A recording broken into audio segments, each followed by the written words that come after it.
Des paroles assez sévères venant de l'UDC concernant la politique bancaire. Le Conseil fédéral trahit les citoyens et les clients des banques.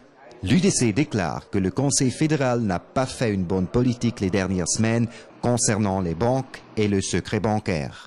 Je reproche au Conseil fédéral de ne pas avoir fait son travail. Il n'a pas compris que c'est la guerre de l'économie, que c'est la guerre des systèmes bancaires, la concurrence, mais il s'adapte et il est peu courageux. Il faut faire la contre-attaque, il ne fait pas.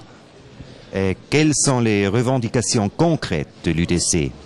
Premièrement, enfin, faire une stratégie claire, contre-attaque, parce que c'est incroyable les faiblesses des autres, mais on fait rien.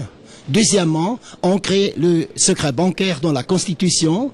Et troisièmement, nous avons l'initiative de l'ASIN pour renforcer les droits populaires.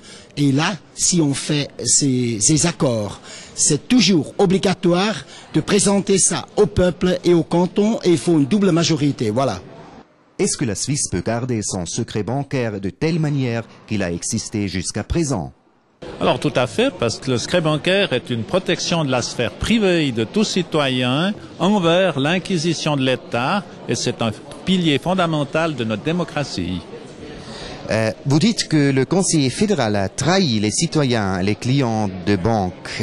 C'est une accusation très très grave. Alors, je ne veux pas insister sur les délits, mais néanmoins, tout citoyen, que ce soit de Suisse ou d'ailleurs, a droit à la présomption d'innocence, et cela, on doit y veiller, et c'est important. Les pays comme Grande-Bretagne ou les États-Unis qui nous critiquent sont eux-mêmes des paradis fiscaux. Quelle attitude devrait prendre la Suisse à leurs égards? Alors, en tout cas, l'attitude actuellement, la Suisse n'a pas pris la bonne attitude, puisqu'effectivement, nous avons cédé à certaines demandes, alors que ces mêmes pays eux-mêmes ont des paradis fiscaux. Des paradis fiscaux, comme par exemple les Cayman Islands ou l'État de Delaware aux États-Unis.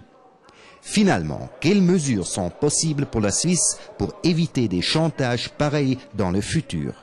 D'abord, il faut comprendre que lorsque les Américains menacent, ils ne s'attendent pas à ce qu'on capitule, ils s'attendent à ce qu'on leur dise non, et puis après ils se mettent à discuter, c'est des gens pragmatiques. La grande erreur ici, ça a été de capituler avant la bataille. Il faut empêcher le Conseil fédéral de refaire des choses pareilles. Le moyen est simple, mettre dans la Constitution à la fois le secret bancaire et d'autre part le principe de double incrimination, le fait que l'on ne poursuit pas en Suisse ou que l'on n'aide pas à poursuivre en Suisse pour des infractions qui ne sont pas considérées dans notre droit comme des infractions que l'on doit poursuivre.